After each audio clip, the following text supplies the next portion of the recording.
ये अदलिया under threat है, ये अदलिया अंडर अटैक है, इट इज़ अंडर अटैक। और इसके दिफा के लिए अगर जज भी खड़े होते हैं तो पाकिस्तान के वुकला एक इनकी फौज बन के इनके साथ चलेंगे। ये अदलिया की बुनियादें हिला देने वाला इनकलाब का पेश खैमा है। हम चीफ जस्टिस के साथ हैं, चीफ जस्टिस हमारी रेड लाइन है। अब भी हमारे लॉयर्स के अंदर ये बात वाज़ेह तौर पर चल रही है और एतजाज साहब आने वाले दौर में इंशाअल्लाह अजीज लीड करेंगे इस सारे मामले को।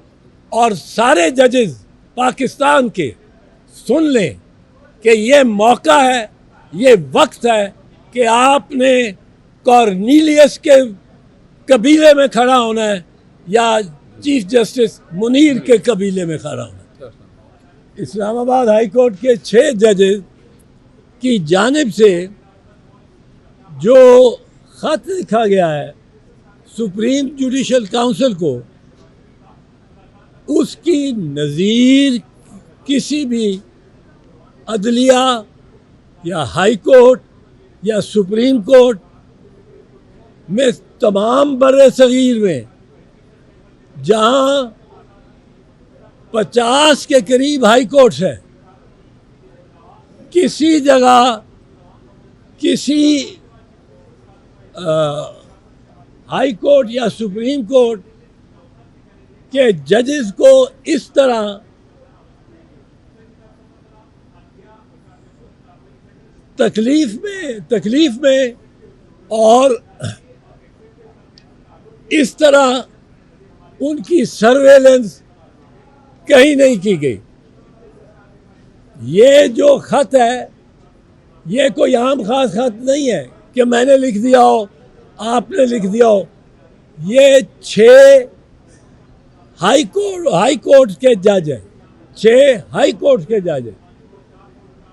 एक होता उसको हम इग्नोर कर लेते, 2 होते हम कहते कि ये भी 2 ग्रुप बंदी के बीच में आके अपनी मौक़िफ़ को बढ़ा रहे हैं।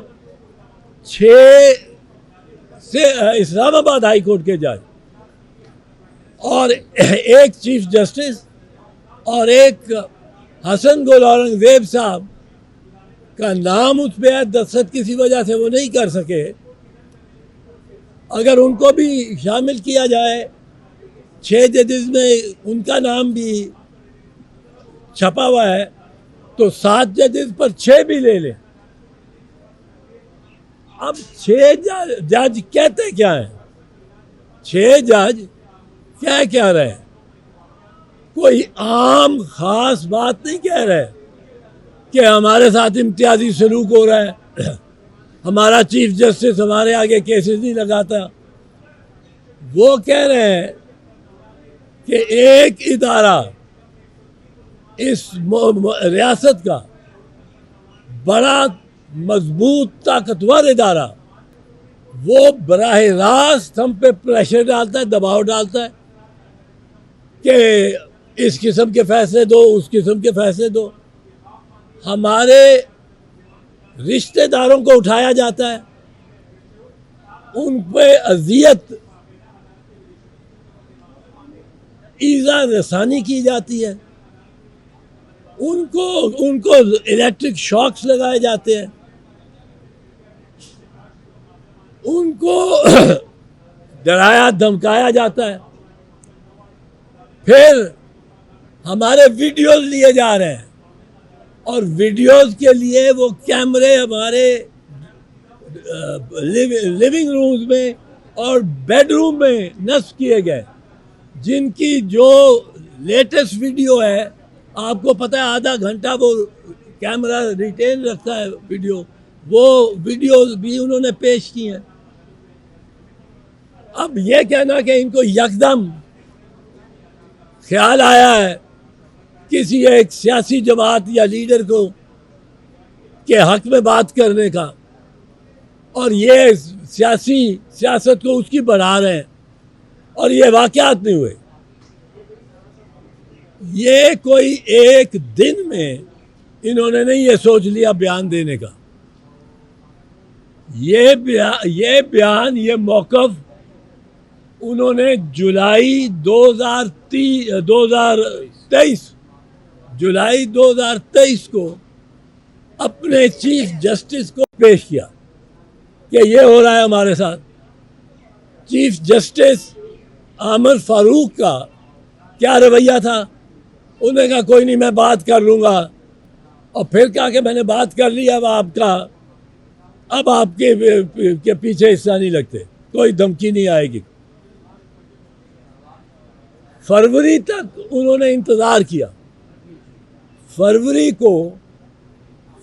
2024 को उन्होंने एक और ख़त लिखा, और इस खत के मंदरजात चीफ जस्टिस ऑफ पाकिस्तान तक भी पहुंचे, चीफ जस्टिस उमर अता बंदियाल के पास भी पहुंचे, सीनियर प्यूनी जज जो जब सीनियर प्यूनी जज थे वो अब चीफ जस्टिस ऑफ पाकिस्तान है, उन तक भी पहुंचे। कोई इस पे कोई कार्रवाई नहीं की गई, और ये बदस्तूर जजों को दबाव में लिया जाता रहा, ताकि इन्होंने परसों एक और खत लिखा। अब इस खत की कोई पूछता, कहते हैं लोग मैं यहाँ हूँ, कई लोग कह रहे हैं जी कोई नहीं, ये खत यूं ही ये कोई बनी बनाई भी बात है, ये अफसाना है। अब क्या ये अफसाना है या इसमें कोई वज़न है, कोई इसमें सच्चाई है? एक पैमाना ये होता है कि किसकी बात में रिंग ऑफ ट्रूथ है, रिंग ऑफ ट्रूथ, किसकी बात रिंग्स ट्रू, घंटी बजती है सच्चाई की। ये जब बात करता है घंटी सच्चाई की बजती है। अब वो घंटी जब सच्चाई की बजती है, वो किस तरह बजती है सच्चाई की कि इन्होंने पहला खत नहीं लिखा, 2 खत पहले लिखे हैं, यही शिकायत की है, साल के ऊपर मुहित ये इनकी शिकायतें हैं। ये सच्ची बात लगती है कि इन्होंने बयान सच दे। दूसरा रिंग ऑफ ट्रूथ क्या है? दूसरा रिंग ऑफ ट्रूथ ये है कि ये कोई एक जज नहीं है अकेला, 6 जज है, एक खातून जज है, वो भी इसमें अपनी शिकायत कर रही, और बरमला तीसरी मरतबा कर रहे हैं। ये रिंग ऑफ ट्रूथ है। इस रिंग ऑफ ट्रूथ और क्या है? रिंग ऑफ ट्रूथ ये है कि खसूस, ये मुबहम नहीं है कि हमें आके टेलीफोन आते हैं, मैं कहता हूँ जी मुझे फ़ोन आते हैं, फ़ोन का पता ही नहीं कौन, वो इनकार करते हैं हमने नहीं किया, मैं नंबर नहीं होता, नंबर आता ही नहीं मेरे पास। रिंग ऑफ ट्रूथ ये है कि एक वाक़े को उन्होंने तफसीलन बयान किया, स्पेसिफिकली बयान किया कि ये हमारे साथ हमारे मुलाजिम को उठा के ले गए, एक जज के रिश्तेदार को उठा के ले गए। अब आप पूछ सकते हैं उनसे कि कौन सा जज और कौन सा रिश्तेदार। तो ये रिंग ऑफ ट्रूथ है इसमें। दूसरा एक और तरीका होता है एक बयान की सच्चाई को परखने का, कि क्या इस बयान को किसी तरह से तक़वियत पहुंचती है।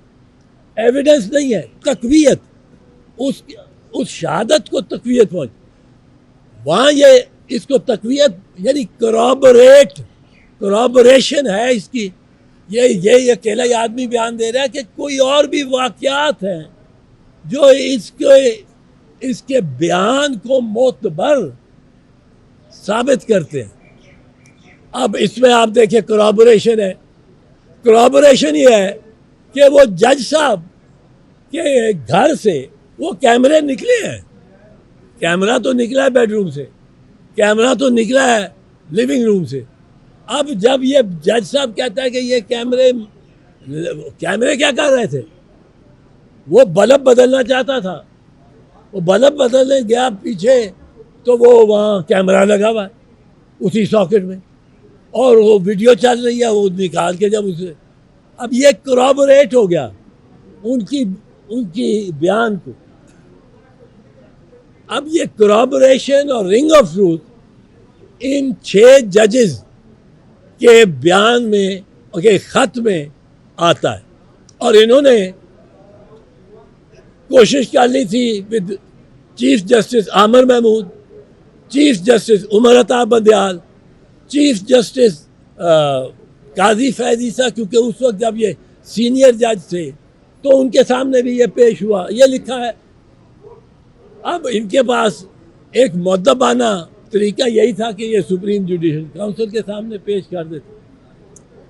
उसका इख्तियार है कि नहीं, वो एक बड़ा मोतबर पाकिस्तान की अदलिया का सबसे मोतबर आला तरीन इदारा है, और जजों को डिसिप्लिन करने के लिए उसको कर दिया। अब यहाँ चल रही है कि जी उन्होंने ये बनाई बात यूं ही बनाई है और किसी एक जमात को फ़ायदा पहुँचाने के लिए। भाई साहब रुके, सुने, 6 जज है सुप्रीम कोर्ट के, इस्लामाबाद हाई कोर्ट के, सारी कौम को इनका ममनून होना चाहिए। सारी कौम को उन्होंने सामने रख दिया है कि जजों पे इस तरह दबाव डाला जाता है, और इस तरह दबाव उन्होंने कहा है सबॉर्डिनेट जुडिशरी में भी जो जज जिस डिस्ट्रिक्ट जज के ऊपर दबाव डाला गया, उसने नहीं दबाव में आया, उसको बहावलपुर भेज दिया, पंजाब वापस भेजा, फिर बहावलपुर भेज दिया। अब इतनी बातें जो कि corroborate नहीं करती हों, जो रिंग ऑफ ट्रूथ भी घंटी बजाती हों कि ये सच्चा है, और 6 जजों आप उनका क्या कर सकते हैं? ये अदलिया अंडर थ्रेट है, ये अदलिया अंडर अटैक है, इट इज़ अंडर अटैक। और इसके दिफा के लिए अगर जज भी खड़े होते हैं तो पाकिस्तान के वुकला एक इनकी फौज बन के इनके साथ चलेंगे। लेकिन इसमें ज़रूरी है कि काजी साहब इसका नोटिस, ये कल जो हो गई फुल कोर्ट की मीटिंग, हमें नहीं उसमें पता क्या हुआ, कुछ निकला तो नहीं। उस फुल कोर्ट की मीटिंग में चाहिए तो ये था कि एक ट्राइब्यूनल बना देते। ट्राइब्यूनल बनाने का एक आसान तरीका है, मैम, आपने 11 जजेस का ट्राइब्यूनल बनाना है, ऊपर से शुरू करें 1 2 3 4 5 6 7 8 9 10 11 जाए ट्राइब्यूनल बना दें, किसी को एतराज़ नहीं होगा। काजी साहब को एतराज़ होता था उमर बंदयाल साहब के दौर में कि जी वो सीनियर जजेस को नहीं लगाते, जूनियर जजेस को लगाते। आप 11 जजेस का 13 जजेस का बेंच बनाएं, सारे सीनियर जजेस रखें बिला इम्तियाज, और उनके आगे ये मुद्दा, ये लेटर एज ए कंप्लेंट पेश हो। वो जजेस जिन्होंने ख़त लिखा है वो भी पेश हो, उनके वकला भी पेश हो, नोटिस दें जिसने इसने रॉन्ग डूइंग की हुई है, वो किसी इदारे का हेड है या डिप्टी हेड है, जिसका नाम इसमें आया जिस इदारे का, उसके हेड को बुलाएं, वहाँ उसको ये ख़त दें और कहें आपका इसके बारे में क्या एक्सप्लेनेशन है। 6 हाई कोर्ट के जजेस का इस तरह दलेरी के साथ ये लिख देना एक मामला जिसको वो पूरा साल चेज़ करते रहे, वो कर देना, ये कोई छोटी बात नहीं है। ये अदलिया की बुनियादें हिला देने वाला इनकलाब का पेश खैमा है। मैं इसलिए ये अर्ज़ करूँगा चीफ जस्टिस साहब को कि इसका फौरी नोटिस लें। ये दिनों की बात नहीं है, ये घंटों की बात है। सीरियस इसमें नज़र आए चीफ जस्टिस साहब और उनके सीनियर रुफ़का, सीनियर 9 और 11 और 13 सीनियर जजेस का इसी वक्त ट्राइब्यूनल बनाएं और इसको टेकअप करें कि ये क्यों हो रहा है और कैसे हो रहा है। चौधरी साहब, मेरा एक छोटा सा सवाल है। एक वक्त था कि इन्हीं एजेंसियों के कहने के ऊपर आप टूल बने और उस वक्त की हुकूमत सदर आसिफ अली जरदारी का बाजू मरोड़ के आपने अदलिया को बहाल कराया था, तो आपको क्या अब उस पर शर्मिंदगी होती है या कभी कोई ऐसी बात महसूस हुई कि आपने उस वक्त गलत किया था? देखो, मैंने कोई किसी का बाजू मरोड़ के नहीं किया था। जरदारी साहब ने यही कहा कि मेरा बाजू मरोड़ के जज बहाल करवाए थे एतजाज साहब ने। जरदारी साहब नहीं करना चाहते थे, उनको लॉजिक से कन्विंस किया और फिर वो बहाल हो गया। जजेस होना चाहिए था उनको, वो गलत डिसमिस हुए थे। बाकी ये बात आपकी कि वो जज साहबान ने को बहाल करा लिया तो क्या फ़र्क पड़ा, और हमने किसी शख्स को बहाल नहीं कराया। और मुझे कोई इस बात में, आप कहते हैं कि आपको कुछ इसमें तअस्सुफ़ है, कोई तअस्सुफ़ नहीं, शर्मिंदगी की तो बात ही नहीं। मैं तो इस बात में बहुत फ़ख्र करता हूँ कि मैंने चीफ जस्टिस ऑफ पाकिस्तान को बहाल कराया, और मेरे दोस्त साथ खड़े हैं, इन्होंने हमने कोई इफ्तिखार मोहम्मद चौधरी को बहाल नहीं कराया। अगर इफ्तिखार मोहम्मद चौधरी की जगह उमर अता बंदियाल होता, उसकी जगह काजी फैज़ ईसा होता, आज हो। हम चीफ जस्टिस के साथ हैं, चीफ जस्टिस हमारी रेड लाइन है। हमने भाई साहब जिसको बहाल कराया उस शख्स का नाम था चीफ जस्टिस ऑफ पाकिस्तान, और हम इसके तब भी खिलाफ थे, आज भी खिलाफ हैं। लेकिन जजेस को भी सोचना चाहिए। सईदुज़्ज़मान सिद्दीकी साहब थे, चीफ जस्टिस थे सुप्रीम कोर्ट के, उनको परवेज़ मुशर्रफ ने कहा आप फारिग हैं। उन्होंने बिस्तर बंद बांधा, सामान लिया, शाम की फ़्लाइट से वो कराची चले गए। इसी तरह अनवारुल हक थे, बड़े कंट्रोवर्शियल थे। उन्होंने शहीद जुल्फ़िकार अली भुट्टो को फांसी लगाया था, पर वो भी कबूतर की तरह चले गए। उनसे पहले याकूब अली साहब थे, वो भी घर चले गए। इफ्तिखार मोहम्मद चौधरी ने जब उनको कहा कि आप इस्तीफ़ा दें, जर्नैलों ने घेराव डाला हुआ था, उन्होंने कहा आप इस्तीफ़ा दें। इफ्तिखार मोहम्मद चौधरी ने कहा मैं नहीं देता। उन्होंने कहा आपको इस्तीफ़ा देना पड़ेगा। उन्होंने कहा मैं नहीं इस्तीफ़ा दूंगा, I am the chief justice, और मैं चीफ जस्टिस हूँ। जब ये आवाज़ वकला तक पहुँची कि ये उनका मुज़ाकरा हुआ है, वकला एक समुंदर की लहर की तरह उठे और सारे साहिल पे उन्होंने डुबो दिया सब। ये वकला इसी तरह एक समुंदर की लहर की तरह उठेंगे। पर ये जजेस इस लेटर को सीरियसली लें। खैबर से कराची तक और लाहौर से वाघा तक जितने सुपीरियर कोर्ट्स के जजेस हैं, वो ये समझें ये 6 जज साहिबान हमारी बात कर रहे हैं, उनसे भी ये हो रहा होगा। ये उनको भी, जजेस को, सबको जोड़ के मिल के इकट्ठे बैठ के और ये फैसला करना चाहिए कि हमने ये बर्दाश्त नहीं करना, और हमने इस पे ये ट्राइब्यूनल बना के, जिसे मैंने कहा, और इसकी तय तक पहुंचना है और जिम्मेदारों को जिम्मेदारी उनकी लगानी है। जिस तरह आपने माफी में किरदार अदा किया था अध्यक्ष की बहाली में, सपोज आपकी बात अध्यक्ष के तहफ़्फ़ुज़ के लिए और कानूनी मुदाखलत के खिलाफ वकला की तहरीक चलती है, तो क्या आप उसको उसी तरीके से लीड करने और वकला को मोबिलाइज करने के लिए रेडी है? देखो, हमें तो जितना हौसला है वो इस अदलिया के लिए और इस बार एसोसिएशन काले कोर्ट की इज़्ज़त के लिए, और इन्होंने मुझे बहुत कुछ दिया, बहुत इज़्ज़त दी है। मैं तो इनके साथ रहूँगा, पर लीडरशिप अब नहीं आती है, जवान लीडरशिप है। मैंने जब लीड किया था उसको 18 साल हो गए, 17 साल, और अब मेरे में वो फिज़िकल एजिलिटी तो नहीं है जो उस वक्त छलांग मार के और गाड़ी के छत पे चढ़ रहे होते थे और तकरीरें का, पर इनके साथ हूँ। और जो जवान लीडरशिप आई हुई है उनमें एतमाद रखता हूँ कि अब जो आए हैं और जो लीडर्स हैं, थोड़ा सा मुझे इस बारे में अफसोस है, तअस्सुफ़ है कि कुछ डिवाइडेड है। इस वक्त मैं समझता हूँ कि सुप्रीम कोर्ट बार एसोसिएशन को अपनी अंदरूनी सियासत छोड़ के पाकिस्तान बार काउंसिल को भी अपनी अंदरूनी वकला की सियासत छोड़ के, जिस तरह वकला को हमने इकट्ठा कर दिया था, मैं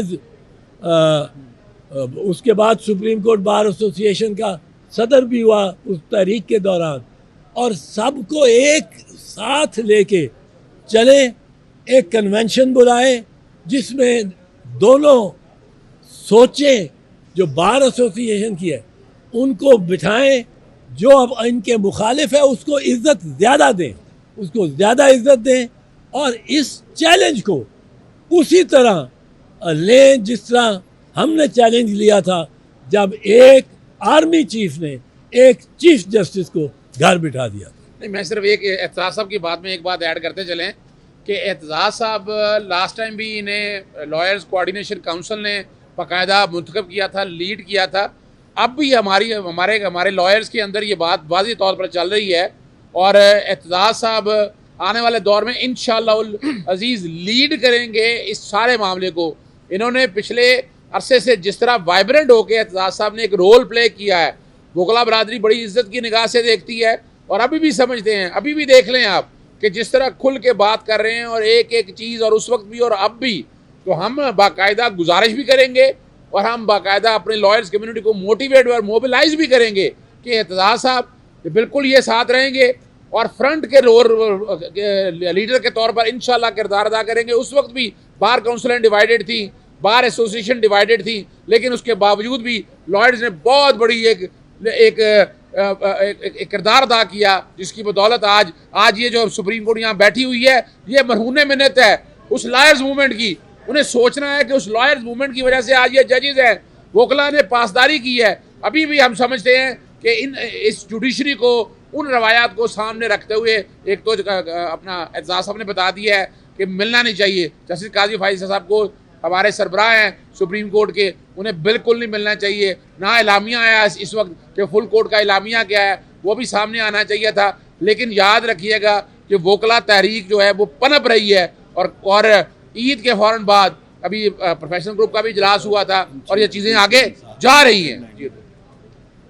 मैं ये अर्ज़ कर दूं आखिर में कि ये 6 जजेस जो हैं ये कौम के हीरो हैं, और कौम इनकी इस